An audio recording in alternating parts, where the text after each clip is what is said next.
Hello and welcome to another CameraPro hands-on video with Jackson.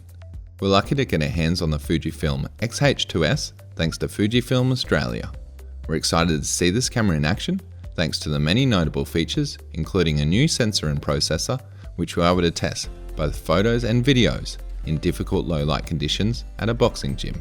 We also made it to the dog park where we're able to push the camera's new focus system and 7-stop in-body image stabilization.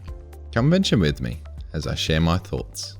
Now, the owners of the original X-H1 may point out, while this is not a total redesign of an X series camera, I really appreciated all the effort that has gone into the ergonomics and design of the X-H2S. Everything seems to be accessible and thought out, whether it be the larger and more supportive thumb grip, the enhanced AF on button and joystick, beautiful EVF display, the top LCD, or the fully articulating rear screen. This camera is a joy to use for all kinds of content and creators alike. Filmmakers and videographers alike will appreciate what's available in this camera and is a big step forward for Fuji. Having features such as 6K video, a wealth of frame rates for 4K shooting, ProRes, and internal 422 10-bit really make this an attractive option for video in a lightweight package.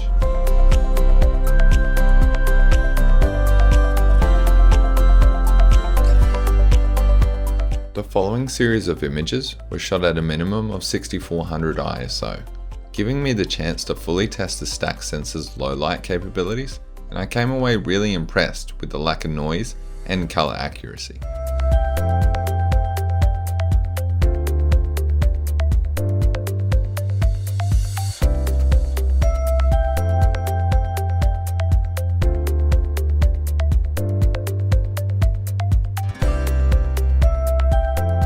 Those shooters looking for a slow motion fix, internally this camera is capable of pushing out 1080 240p and 4K 120p, alongside the aforementioned 6K up to 30p.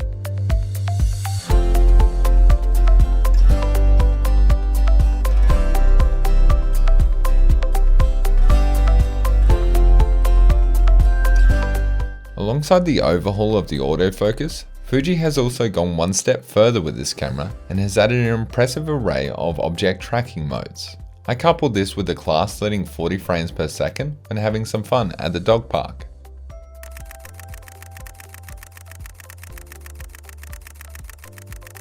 In a day and age where you can't seem to avoid navigating a shoot without having some sort of tripod, it was incredibly freeing to note that I was able to get by the whole day without requiring anything other than myself and the X-H2S, allowing me to focus completely and entirely on getting the shots I required.